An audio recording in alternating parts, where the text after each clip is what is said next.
10 ਕਿੱਲੇ ਜ਼ਮੀਨ ਤੇਰੇ ਹਿੱਸੇ, ਮਾਂ ਪਿਓ ਦਾ ਕੱਲਾ ਕਾਰਾ ਪੁੱਤ। 10 ਕਿੱਲਿਆਂ ਦਾ ਮਾਲਕ ਬਾਦਸ਼ਾਹ ਹੁੰਦਾ ਹੈ, ਇੱਕ ਰਿਆਸਤ ਦਾ ਮਾਲਕ, ਇੱਕ ਰਾਜਾ। ਪੰਜਾਬੀ ਕਹਾਣੀ ਵੇ ਸੋਨੇ ਦਿਆ ਕੰਗਣਾ। ਲਿਖਾਰੀ ਗੁਰਮੀਤ ਕੜਿਆਲਵੀ, ਆਵਾਜ਼ ਅਜਮਲ ਸਿਕੰਦਰੀ। ਛਨ ਛਨਾ ਛਨ, ਛਨ ਛਨਾ ਛਨ। ਬਬਲੀ ਦੇ ਪੈਰਾਂ ਨਾਲ ਜਿਵੇਂ ਧਰਤੀ ਵਿੱਚ ਭੁਚਾਲ ਆ ਗਿਆ ਹੋਵੇ। ਸਾਈਂ ਅਬਦੁੱਲਾ ਸ਼ਾਹ 11ਵੀਂ ਵਾਲੇ ਪੀਰ ਦੇ ਗੱਦੀ ਨਸ਼ੀਨ ਲੱਡੂ ਸ਼ਾਹ ਵਜਦ ਵਿੱਚ ਸਿਰ ਮਾਰ ਰਹੇ ਨੇ। ਵਾਰ-ਵਾਰ ਉਹਨਾਂ ਦਾ ਹੱਥ ਨੋਟਾਂ ਵਾਲੇ ਬੋਰੇ ਵਿੱਚ ਚਲਾ ਜਾਂਦਾ ਹੈ। ਸੋਨੇ ਦੀਆਂ ਛਾਪਾਂ ਨਾਲ ਭਰੇ ਗੂਏ ਨਛੂ ਹੱਥ ਨੋਟਾਂ ਦਾ ਰੁੱਗ ਭਰ ਕੇ ਬਬਲੀ ਉੱਪਰ ਸੁੱਟ ਦਿੰਦੇ ਨੇ। ਨੋਟਾਂ ਦਾ ਮੀਂਹ ਵਰਦਾ ਹੈ। ਰਫੀਕ ਦੇ ਹੱਥ ਧੱਕ ਧੱਕ ਧੱਕ ਧਕਾ ਧੱਕ ਧੱਕ ਤਬਲੇ ਨੂੰ ਥਾਪ ਦੇ ਰਹੇ ਹਨ।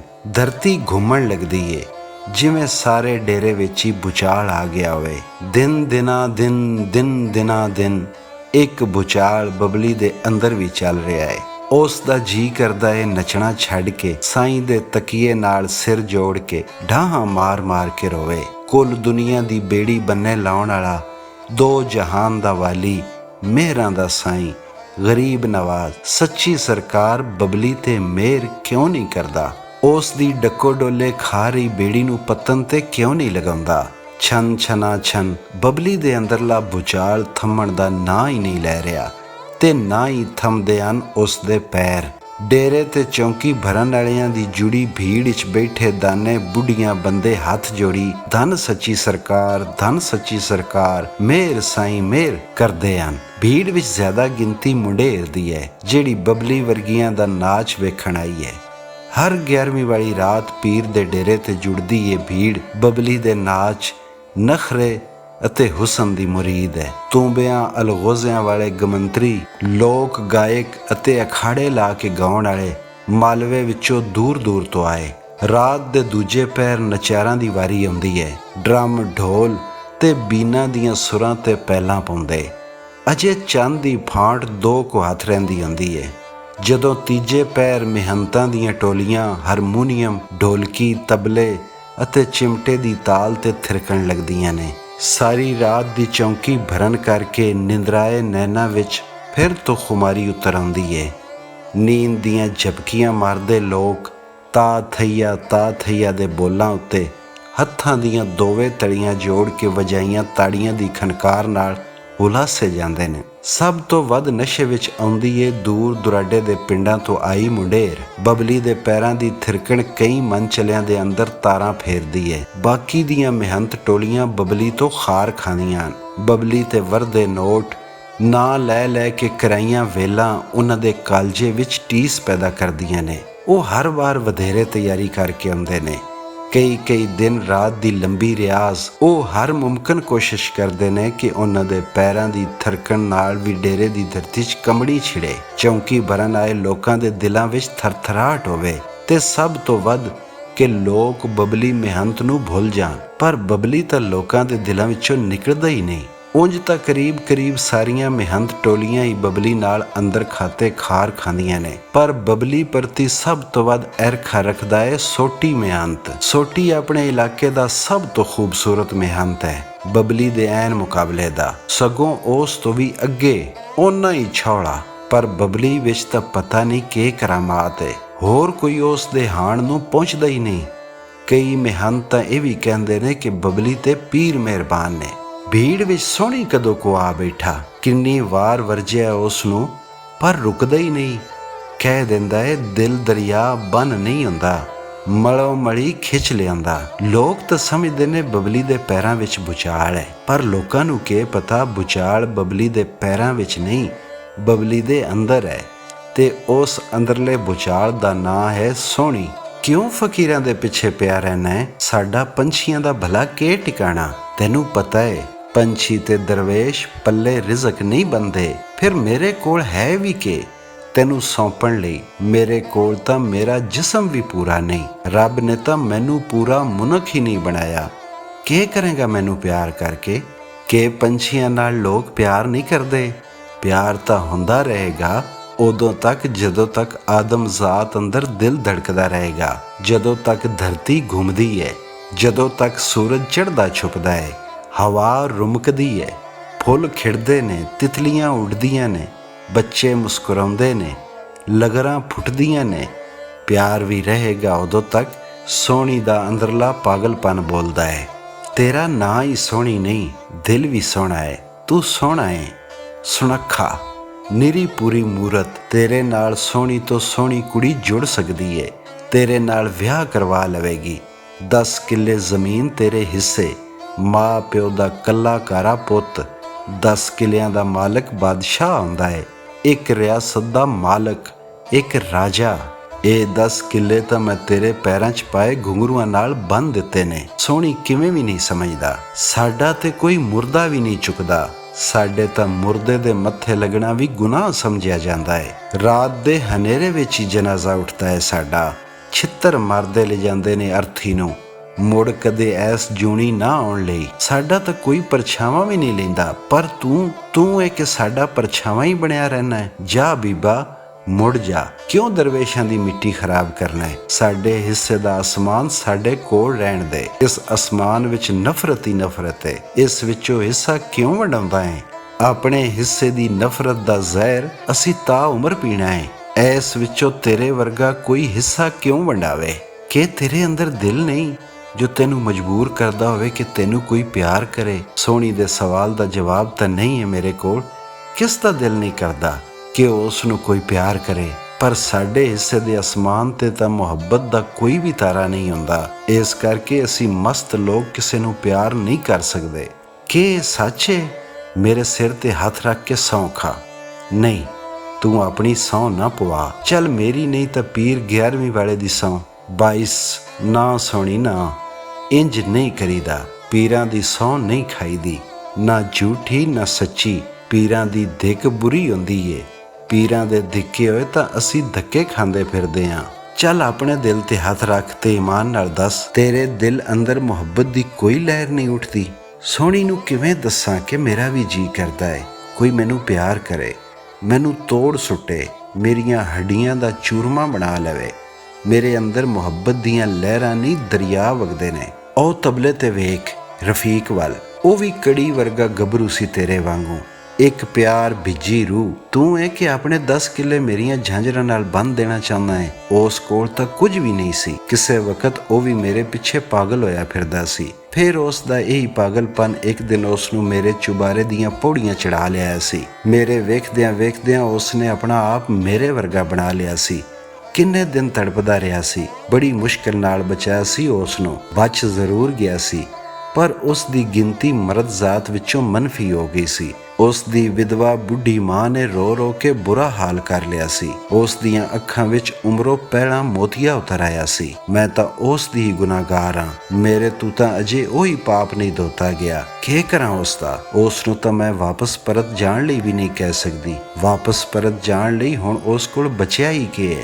ਮੇਰਾ ਪਿਆਰ ਰੂਹ ਤੋਂ ਰੂਹ ਤੱਕ ਦਾ ਮੇਲ ਹੈ। ਸੋਹਣੀ ਦਲੀਲ ਦਿੰਦਾ, ਰੂਹਾਂ ਦਾ ਪਿਆਰ ਵੀ ਤਾਂ ਜਿਸਮਾਂ ਦੇ ਵਿੱਚੋਂ ਦੀ ਹੋ ਕੇ ਹੀ ਜਾਂਦਾ ਏ, ਤੇ ਮੇਰੇ ਕੋਲ ਜਿਸਮ ਹੀ ਪੂਰਾ ਨਹੀਂ। ਤੂੰ ਆਪਣੇ 10 ਕਿੱਲੇ ਵਾਰ ਦੇਣ ਦੀਆਂ ਗੱਲਾਂ ਕਰਦਾ ਏ, ਮੈਂ ਤਾਂ ਆਪਣੀ ਪੂਰੀ ਰਿਆਸਤ ਵਾਰ ਸਕਦੀ ਹਾਂ। ਸਾਡੀ ਰਿਆਸਤ ਦਾ ਪਤਾ ਏ ਨਾ। 100 ਰਿਆਸਤਾਂ ਵਾਰ ਦੇਵਾਂ ਜੇ ਕੋਈ ਮੇਰੇ ਜਿਸਮ ਅੰਦਰ ਸਾਰੇ ਅੰਗ ਪੂਰੇ ਕਰ ਦੇਵੇ।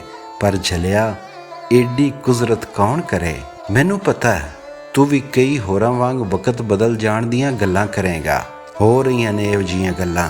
ਮੇਰੇ ਵਰਗੇ ਕਈ ਕਮੇਟੀਆਂ ਦੀਆਂ ਚੋਣਾਂ ਵਿੱਚ ਜਿੱਤ ਗਏ ਨੇ, ਵੱਡੇ ਲੀਡਰ ਬਣ ਕੇ ਅਸੈਂਬਲੀਆਂ ਵਿੱਚ ਵੀ ਜਾ ਬੈਠੇ ਨੇ, ਪਰ ਇਹ ਸਭ ਸਾਡੇ ਦਿਲ ਵਿੱਚ ਉੱਠਦੇ ਜਜ਼ਬਾਤਾਂ ਤੇ ਪਾਣੀ ਤਾਂ ਨਹੀਂ ਨਾ ਪਾ ਸਕਦੇ। ਧਰਤੀ ਦੇ ਸਾਰੇ ਜੀ ਰੱਬ ਬਣਾਏ, ਕਿਸੇ ਨੂੰ ਨਰ ਦੀ ਜੂਣੇ ਪਾ ਦਿੱਤਾ, ਕਿਸੇ ਨੂੰ ਨਾਰੀ, ਕਿਸੇ ਦੇ ਆਪਣੇ ਵੱਸ ਵਿੱਚ ਕਿੱਥੇ। ਸੋਹਣੀ ਦਲੀਲ ਦਿੰਦਾ ਹੈ, ਕਹਿੰਦੇ ਰੱਬ ਮਿੱਟੀ ਨਾਲ ਖੇਡ ਰਿਹਾ ਸੀ। ਖੇਡ ਵਿੱਚ ਉਸ ਨੇ ਮਿੱਟੀ ਦੀਆਂ 2 ਢੇਰੀਆਂ ਲਾ ਦਿੱਤੀਆਂ। ਰਾਤ ਉਹਨਾਂ ਢੇਰੀਆਂ ਤੇ ਮੀਂਹ ਦੇ ਕੁਝ ਛੱਟੇ ਪਏ ਤੇ ਦੋਹਾਂ ਢੇਰੀਆਂ ਵਿੱਚ ਜ਼ਿੰਦਗੀ ਧੜਕਣ ਲੱਗੀ। ਇੱਕ ਢੇਰੀ ਦੀ ਮਿੱਟੀ ਮਰਦ ਦਾ ਰੂਪ ਧਾਰਨ ਕਰ ਗਈ ਤੇ ਦੂਜੀ ਤੀਵੀਂ ਦਾ। ਰੱਬ ਨੇ 2 ਢੇਰੀਆਂ ਹੀ ਲਗਾਈਆਂ ਸਨ। ਤੀਜੀ ਢੇਰੀ ਕਿਹੜੀ ਲੱਗ ਗਈ ਸੀ ਜਿਸ ਵਿੱਚੋਂ ਅਸੀਂ ਬਣ ਗਏ, ਨਾ ਮਰਦ ਨਾ ਔਰਤ। ਰੱਬ ਵੀ ਆਦਮੀ ਰੂਪ ਵਿੱਚ ਏ, ਆਤਮਾ ਔਰਤ। ਸਾਡਾ ਰੂਪ ਕਿੱਥੇ ਆ? ਕੁਝ ਦੇਵੀਆਂ ਨੇ, ਕੁਝ ਦੇਵਤੇ। ਸਾਡਾ ਕੌਣ ਹੈ? ਅਸੀਂ ਕਿਹਨੂੰ ਆਪਣਾ ਕਹੀਏ? ਜੱਗ ਤੇ ਆਏ ਆ, ਸਾਡਾ ਸਥਾਨ ਕੀ ਹੈ? ਦੁਨੀਆ ਤੁਹਾਡੀਆਂ ਦੁਆਵਾਂ ਦੀ ਸਲਾਮਤੀ ਮੰਗਦੀ ਏ। ਹਰ ਘਰ ਚਾਹੁੰਦਾ ਤੁਹਾਡੇ ਪੈਰਾਂ ਦੇ ਘੁੰਘਰੂ ਉਹਨਾਂ ਦੇ ਵਿਹੜੇ ਛਣਕਣ। ਹਰ ਕੋਈ ਚਾਹੁੰਦਾ ਉਹਨਾਂ ਘਰ ਪੁੱਤ ਹੋਵੇ ਤੇ ਤੁਸੀਂ ਉਸ ਘਰ ਦੇ ਵਿਹੜੇ ਨੂੰ ਨੱਚ ਨੀਵਾਂ ਕਰ ਦੇਵੋ। ਹੁਣ ਕਿੱਥੇ ਵਕਤ ਏ ਦੁਨੀਆ ਕੋਲੇ, ਹੁਣ ਤਾਂ ਪਿੰਡ ਪਿੰਡ ਰੇਟ ਬੰਨੀ ਜਾਂਦੇ ਨੇ ਸਾਡਾ। ਲੋਕਾਂ ਦੇ ਦਰਾਂ ਦੀ ਸੁੱਖ ਮੰਗਣ ਵਾਲੇ ਅਸੀਂ ਲੋਕ ਵੀ ਹੁਣ ਫਕਰ ਨਹੀਂ ਰਹੇ। ਮਾਇਆ ਪਿੱਛੇ ਦੌੜਦੇ ਆਂ। ਕੋਈ ਵਕਤ ਸੀ ਮਾਇਆ ਸਾਡੇ ਪਿੱਛੇ ਦੌੜਦੀ ਸੀ ਤੇ ਅਸੀਂ ਮਾਇਆ ਤੋਂ ਦੌੜਦੇ ਸਾਂ, ਪਰ ਹੁਣ ਤਾਂ ਅਸੀਂ ਮੂੰਹ ਪਾੜ ਹੋਈ ਜਾਂਦੇ ਆਂ। ਸਰਾਪ ਦੇਣ ਦਾ ਹੂਆ ਲੋਕਾਂ ਦੇ ਮਨਾਂ ਅੰਦਰ ਭਰਦੇ ਆਂ। ਲੋਕ ਡਰਦੇ ਨੇ ਕਿ ਜੇ ਮਹੰਤ ਸਾਡੇ ਦਰ ਤੋਂ ਨਾਰਾਜ਼ ਟੁਰ ਗਿਆ ਤਾਂ ਸਾਨੂੰ ਸਰਾਪ ਲੱਗ ਜਾਓ। ਜਲਿਆ ਗਰੀਬਾਂ ਦੇ ਘਰਾਂ ਦੀਆਂ ਤਾਂ ਅਸੀਂ ਖੁਸ਼ੀਆਂ ਹੀ ਨਹੀਂ ਮੰਗਦੇ। ਹੁਣ ਸਾਨੂੰ ਕੌਣ ਪਿਆਰ ਕਰਦਾ ਏ? ਕਿਸੇ ਦਾ ਤਾਂ ਪਤਾ ਨਹੀਂ। ਮੈਂ ਤਾਂ ਪਿਆਰ ਕਰਦਾ, ਮੇਰਾ ਤਾਂ ਸਾਰਾ ਕੁਝ ਤੇਰਾ ਏ। ਮੇਰੀ ਮਾਇਆ, ਮੇਰਾ ਜਿਸਮ।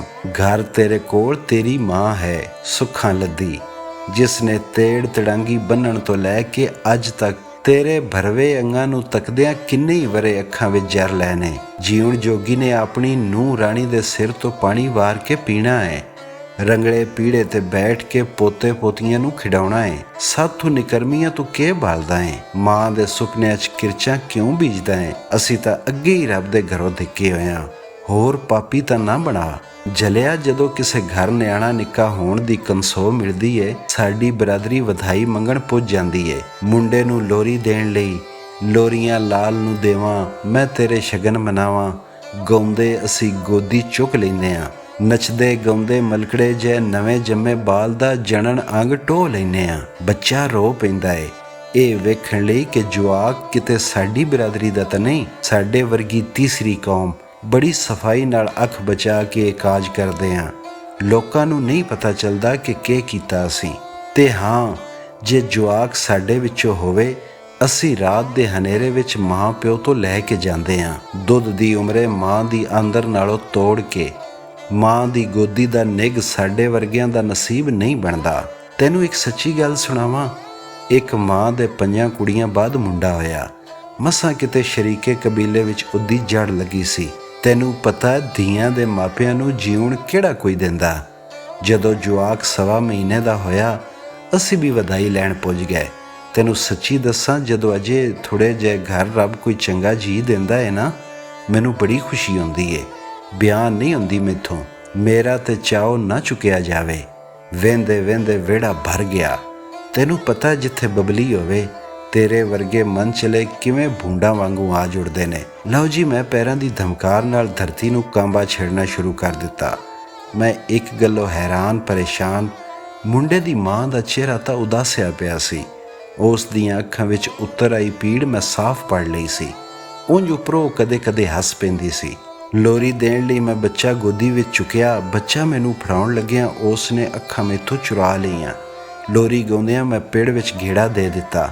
ਮੈਂ ਚੋਰ ਅੱਖ ਨਾਲ ਮੁੰਡੇ ਦੀ ਮਾਂ ਵੱਲ ਵੇਖਿਆ। ਮੋਟੇ ਮੋਟੇ ਹੰਝੂ ਉਸ ਦੀਆਂ ਗੋਰੀਆਂ ਗੱਲਾਂ ਤੇ ਆ ਟਪਕੇ ਸਨ। ਨੱਚਦਿਆਂ ਨੱਚਦਿਆਂ ਹੀ ਮੈਂ ਬੱਚੇ ਦੇ ਜਣਨ ਅੰਗਾਂ ਤੇ ਹੱਥ ਮਾਰਿਆ। ਇਹ ਕਿ ਉੱਥੇ ਤੇ ਬਸ ਇੱਕ ਲਕੀਰ ਜਿਹੀ ਸੀ। ਮੈਂ ਮਾਂ ਵੱਲ ਵੇਖਿਆ। ਜਾਪਦਾ ਸੀ ਉਹ ਤਾਂ ਜਿਵੇਂ ਹੁਣੇ ਵਹਿ ਤੁਰੇਗੀ। ਉਸ ਨੂੰ ਤਾਂ ਜਿਵੇਂ ਧਰਤੀ ਵੇਲ ਨਾ ਦਿੰਦੀ ਹੋਵੇ। ਵਿਚਾਰੀ 5 ਧੀਆਂ ਦੀ ਮਾਂ। ਮੈਂ ਹੱਸ ਰਹੇ ਬੱਚੇ ਦੇ ਪੇਟ ਤੇ ਚੂੰਡੀ ਵੱਢੀ ਤੋ ਆਈਆਂ ਕਰਕੇ ਰੋਣ ਲੱਗ ਪਿਆ। ਵਧਾਈਆਂ ਮਾਈ ਤੈਨੂੰ, ਵਧਾਈਆਂ ਨੇ। ਆਖਦਿਆਂ ਮੈਂ ਬੱਚਾ ਮਾਂ ਦੀ ਗੋਦੀ ਵਿੱਚ ਵਾਪਸ ਪਾ ਦਿੱਤਾ ਸੀ। ਜਲਿਆ ਪੂਰਨ ਦੇ ਵਿਯੋਗ ਵਿੱਚ ਮਾਂ ਅਛਰਾ ਰਾਣੀ ਅੰਨੀ ਹੋ ਗਈ ਸੀ। ਰਫੀਕ ਦੀ ਮਾਂ ਦੀਆਂ ਅੱਖਾਂ ਵਿੱਚ ਵੀ ਮੋਤੀਆ ਉਤਰ ਆਇਆ। ਹੁਣ ਤੂੰ ਗੀਤ ਬੋਲਦਾ ਏ। ਸੋਏ ਪੁੱਤਰਾਂ ਦੇ ਦਰਦ ਬੁਰੇ, ਮਾਂ ਰੱਖ ਕੇ ਸਿਰਾਣੇ ਦੁੱਧ ਰੋਏ। ਪੁੱਤਰਾਂ ਦੇ ਦਰਦ ਬੁਰੇ, ਜਾ ਮੁੜ ਜਾ ਬੀਬਾ। ਇਸ ਤੋਂ ਪਹਿਲਾਂ ਕਿ ਤੇਰੀ ਵਿਧਵਾ ਮਾਂ ਦੀਆਂ ਅੱਖਾਂ ਵਿੱਚ ਵੀ ਮੋਤੀਆ ਉਤਰ ਆਵੇ, ਤੈਨੂੰ ਪਰਤ ਜਾਣਾ ਚਾਹੀਦਾ ਹੈ। ਤੇਰੇ ਇਸ਼ਕ ਨਚਾਇਆ, ਤੇਰੇ ਇਸ਼ਕ ਨਚਾਇਆ। ਸਾਈਂ ਲੁੱਡੂ ਸ਼ਾਹ ਨੇ ਵਜਦ ਵਿੱਚ ਆ ਕੇ ਨੱਚਦਿਆਂ ਨੱਚਦਿਆਂ ਖੁਦ ਵੀ ਗੇੜਾ ਦੇ ਦਿੱਤਾ। ਦਿਨ ਦਿਨਾ ਦਿਨ ਧਰਤੀ ਘੁੰਮਦੀ ਏ। ਬਬਲੀ ਦੇ ਪੈਰ ਥਿਰਕਦੇ ਹੀ ਜਾਂਦੇ ਨੇ। ਸਾਈਂ ਜੀ ਵਾਰ-ਵਾਰ ਤਕੀਏ ਤੋਂ ਉੱਠ ਕੇ ਬਬਲੀ ਦੇ ਸਿਰ ਉੱਪਰੋਂ ਦੀ ਨੋਟ ਵਾਰ ਰਹੇ ਨੇ। ਉਹਨਾਂ ਨੇ ਨੋਟਾਂ ਦਾ ਭਰਿਆ ਥੈਲਾ ਹੀ ਬਬਲੀ ਦੇ ਸਿਰ ਉੱਪਰ ਲਿਜਾ ਕੇ ਖਾਲੀ ਕਰ ਦਿੱਤਾ। ਬਬਲੀ ਦੇ ਅੰਦਰਲਾ ਤੂਫਾਨ ਥੰਮਣ ਦਾ ਨਾਂ ਹੀ ਨਹੀਂ ਲੈਂਦਾ। ਉਸ ਨਾਲੋਂ ਵੀ ਵੱਡਾ ਤੂਫਾਨ ਸੋਹਣੀ ਦੇ ਅੰਦਰ ਚੱਲ ਰਿਹਾ ਹੈ।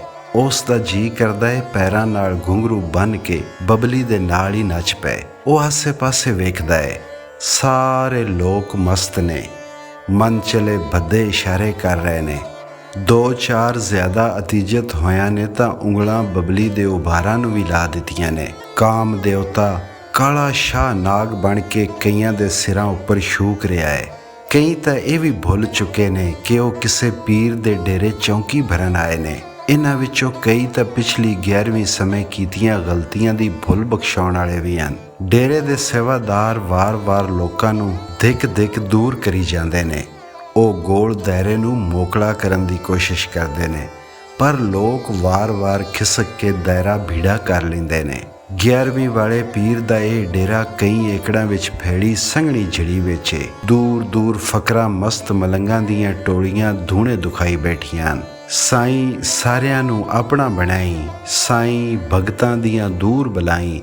ਇੱਕ ਧੂਣੇ ਤੇ ਚਿਲਮ ਦੇ ਲੰਮੇ ਸੂਟੇ ਖਿੱਚਦੀ ਟੋਲੀ 'ਚੋਂ ਆਵਾਜ਼ਾਂ ਆਉਂਦੀਆਂ ਹਨ, ਜੋ ਤੇਰੇ ਨਾਂ ਦਾ ਸੂਟਾ ਲਾਊ ਅਮਰ ਹੋ ਜਾਊ। ਬੰਮ ਬੰਮ ਬੋਲੇ ਸ਼ਿਵ ਜੀ ਭੋਲੇ। ਚਿਲਮ ਦੀ ਸੁਰਖ ਲਾਟ ਉੱਪਰ ਨੂੰ ਉੱਠਦੀ ਹੈ।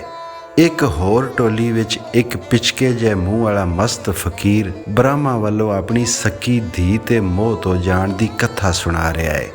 ਵੱਡੀ ਉਮਰ ਦੇ ਕਈ ਬੰਦੇ ਬੜੇ ਗੋਹ ਨਾਲ ਕਥਾ ਸੁਣ ਰਹੇ ਨੇ। ਲਾਲ ਮੇਰੀ ਪਤ ਰੱਖਿਓ ਬਲਾ ਝੂਲੇ ਲਾਲਣ, ਸੇਵਣ ਦਾ ਸਤੀਸਾ ਬਾਦ ਕਲੰਦਰ। ਬਬਲੀ ਦੀ ਆਵਾਜ਼ ਦੇ ਨਾਲ ਹੀ ਤਬਲੇ ਤੇ ਬੈਠਾ ਰਫੀਕ ਅਤੇ ਹਾਰਮੋਨੀਅਮ ਵਜਾ ਰਿਹਾ ਚਿਰਾਗੀ ਦਮਾਦਮ ਮਸਤ ਕਲੰਦਰ ਦੀਆਂ ਆਵਾਜ਼ਾਂ ਚੁੱਕ ਲੈਂਦੇ ਹਨ। ਡੇਰੇ ਦੇ ਅੰਦਰਲੇ ਵਿਹੜੇ ਵਿੱਚ ਯਾਰੇ ਸ਼ਾਹ ਮਸਤ ਕਥਾ ਕਰ ਰਿਹਾ ਹੈ। ਬੀਬੀਆਂ ਉਸ ਦੁਆਲੇ ਝੁਰਮਟ ਮਾਰੀ ਹੱਥ ਜੋੜੀ ਬੈਠੀਆਂ ਕਥਾ ਸੁਣ ਰਹੀਆਂ ਨੇ। ਪਹਿਲਾਂ ਮਾਵਾਂ ਬੱਚੇ ਨਹੀਂ ਸਨ ਜਣਦੀਆਂ। ਬੱਚੇ ਨਾਰੀਅਲ ਦੇ ਦਰਖਤ ਨਾਲ ਲੱਗਿਆ ਕਰਦੇ ਸਨ। ਜਿਹਨੂੰ ਲੋੜ ਹੁੰਦੀ ਜਾ ਕੇ ਨਾਰੀਅਲ ਤੋੜ ਲਿਆਉਂਦਾ ਤੇ ਵਿੱਚੋਂ ਬੱਚਾ ਕੱਢ ਲੈਂਦਾ। ਕਈ ਵਾਰ ਬੱਚਾ ਕੋਝਾ ਨਿਕਲ ਆਉਂਦਾ, ਕੋਈ ਲੂਲਾ ਲੰਗੜਾ ਹੁੰਦਾ, ਕਿਸੇ ਵਿੱਚ ਕੋਈ ਹੋਰ ਕਮੀ ਹੁੰਦੀ। ਔਰਤਾਂ ਅਜੇ ਬੱਚੇ ਨੂੰ ਫੇਰ ਉਸੇ ਦਰਖਤ ਹੇਠ ਛੱਡ ਆਉਂਦੀਆਂ। ਹੌਲੀ ਨਾਰੀਅਲ ਦੇ ਰੁੱਖਾਂ ਹੇਠ ਬੱਚਿਆਂ ਦੀ ਕੁਰਬਲ ਹੋਣ ਲੱਗੀ। ਰੋਗੀ ਬੱਚਿਆਂ ਦਾ ਢੇਰ ਲੱਗ ਗਿਆ। ਰੋਂਦੇ ਵਿਲਕਦੇ ਉਹਨਾਂ ਦੀ ਵਿਲਕਣੀ ਇੱਕ ਫਕੀਰ ਤੋਂ ਜਰੀ ਨਾ ਗਈ। ਉਹਨੇ ਦੁਆ ਕੀਤੀ, ਹੈ ਮਾਲਕਾ, ਬੱਚੇ ਨਾਰੀਅਲ ਦੀ ਥਾਵੇਂ ਮਾਂ ਦੀ ਅੰਦਰ ਨਾਲ ਲੱਗਿਆ ਕਰਨ, ਤਾਂ ਜੋ ਬੱਚੇ ਨੂੰ ਦੁਖੀ ਹਾਲਤ ਵਿੱਚ ਵੇਖ ਕੇ ਮਾਂ ਦੀ ਅੰਦਰ ਕਲਪੇ। ਲਓ ਜੀ, ਫਰੀਦ ਦੀ ਦੁਆ ਖਾਲੀ ਕਿਵੇਂ ਜਾਂਦੀ। ਹੋ ਗਈ ਦੁਰ ਦਰਗਾਹੀ ਕਬੂਲ, ਰੱਬ ਨੇ ਕਲਾ ਵਰਤਾਈ। ਉਹਨੇ ਨਾਰੀਅਲ ਦੇ ਦਰਖਤ ਨਾਲ ਬੱਚੇ ਲਾਉਣੇ ਬੰਦ ਕਰਕੇ ਮਾਵਾਂ ਦੀਆਂ ਆਂਦਰਾਂ ਨਾਲ ਲਾਉਣੇ ਸ਼ੁਰੂ ਕਰ ਦਿੱਤੇ। ਸੁਣੋ ਭਾਈ ਬੀਬੀਓ, ਹੁਣ ਬੱਚਿਆਂ ਨਾਲ ਮਾਂ ਦੀ ਆਂਦਰਾਂ ਦੀ ਸਾਂਝ ਆਉਂਦੀ ਹੋਏ। ਬੱਚਾ ਅੰਨਾ ਹੋਵੇ, ਲੂਲਾ ਲੰਗੜਾ, ਕਾਲਾ ਕਲੋਟਾ, ਗੂੰਗਾ ਬੋਲਾ, ਬੱਚੇ ਦੇ ਕੰਡਾ ਵੀ ਚੁੱਭੇ, ਮਾਂ ਦੀਆਂ ਆਂਦਰਾਂ ਕਲਪਦੀਆਂ। ਬੱਚਿਆਂ ਖਾਤਰ ਮਾਵਾਂ ਖੂਹ ਟੋਬੇ ਉਤਰਦੀਆਂ। ਜਿਹੜੀ ਮਾਂ ਦੀ ਕੁੱਖ ਹਰੀ ਨਹੀਂ ਹੁੰਦੀ, ਪੀਰਾਂ ਦੀਆਂ ਚੌਂਕੀਆਂ ਭਰਦੀ ਏ। ਮੇਰਾ ਪੀਰ 11ਵੀਂ ਵਾਲਾ। ਮਾਵਾਂ ਨੂੰ ਪੀਰਾ ਬਛੜੇ ਦੇਵੇਂ, ਦਮਾਦਮ ਮਸਤ ਕਲੰਦਰ। ਬਬਲੀ ਦੀ ਆਵਾਜ਼ ਉੱਚੀ ਹੋ ਕੇ ਕੰਬਣ ਲੱਗੀ ਹੈ। ਉਸ ਨੂੰ ਜਾਪਦਾ ਹੈ ਜਿਵੇਂ ਕੋਈ ਬਾਲ ਉਸ ਦੀਆਂ ਆਂਦਰਾਂ ਨਾਲ ਆ ਲੱਗਿਆ ਹੋਵੇ, ਜਿਵੇਂ ਉਸ ਦੇ ਉਭਾਰਾਂ ਵਿੱਚ ਦੁੱਧ ਉਤਰ ਆਇਆ ਹੋਵੇ। ਰਫੀਕ ਤੇ ਚਿਰਾਗੀ ਨਵਾਂ ਬੋਲ ਚੁੱਕ ਬੈਠੇ ਨੇ। ਦਿਲ ਦੇਣਾ ਤੇ ਦਿਲ ਮੰਗਣਾ, ਵੇ ਸੌਦਾ ਇੱਕੋ ਜਿਹਾ। ਬਬਲੀ ਦਾ ਦਿਲ ਕਰਦਾ ਏ ਸੋਹਣੀ ਨੂੰ ਗਲੋਕੜੀ ਵਿੱਚ ਲੈ ਕੇ ਘੁੱਟੇ ਤੇ ਪਾਗਲਾਂ ਹਾਰ ਬੇਤਹਾਸ਼ਾ ਚੁੰਮੇ। ਫਿਰ ਉਸ ਦੇ ਮੋਢੇ ਤੇ ਸਿਰ ਸੁੱਟ ਕੇ ਹੁਬਕੀ ਰੋਣ ਲੱਗੇ। ਦਿਲ ਦੇਣਾ ਤੇ ਦਿਲ ਮੰਗਣਾ, ਵੇ ਸੌਦਾ ਇੱਕੋ ਜਿਹਾ, ਵੇ ਸੋਨੇ ਦੇ ਕੰਗਣਾ। ਬੋਲ ਬਬਲੀ ਦਾ ਅੰਦਰ ਚੀਰ ਰਹੇ ਨੇ। ਬਬਲੀ ਦੇ ਅੰਦਰ ਸੰਵਾਦ ਚੱਲ ਰਿਹਾ ਹੈ। ਡਾਢਿਆ, ਏਡਾ ਜ਼ੁਲਮ ਨਾ ਕਰ ਦੋ। ਜੇ ਸਾਨੂੰ ਮਰਦ ਜਾਂ ਔਰਤ ਹੀ ਨਹੀਂ ਸੀ ਬਣਾਉਣਾ, ਸਾਡੇ ਅੰਦਰ ਦਿਲ ਤਾਂ ਨਾ ਰੱਖਦਾ। ਐਵੇਂ ਮਾਸ ਦਾ ਬੁੱਤ ਕੀ ਕਰਨਾ ਸੀ। ਹੁਣ ਸਾਡੇ ਕੋਲ ਦਿਲ ਤਾਂ ਹੈ, ਪਰ ਸੌਦਾ ਕਿੱਥੇ ਸਾਡੇ ਕੋਲ।